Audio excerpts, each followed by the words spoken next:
வையக்காய் சட்னி. அடுத்தது எனக்கு ரொம்ப ஃபேவரட்டான சட்னி வந்து அல்லம் சட்னி. அதாவது இஞ்சி, அல்லம்னா ஹைதராபாத் இல்லையா, அது ஆந்திரா ஸ்பெஷல். அல்லம் சட்னி அதுல வந்து இஞ்சி அதை வந்து ஆயில தனியா வறுத்துக்கணும், கட் பண்ணி ஆயில வறுத்துக்கணும். வரமல்லி, இஞ்சி வந்து ஒரு 4 துண்டு இஞ்சி போறோம்னா 1 ஸ்பூன் வரமல்லிய ஆயில வறுத்து வச்சுக்கணும்.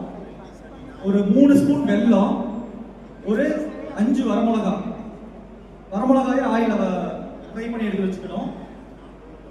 இது எல்லாத்தையும் சேர்ந்து உப்பு போட்டு அரைச்சிடுறது.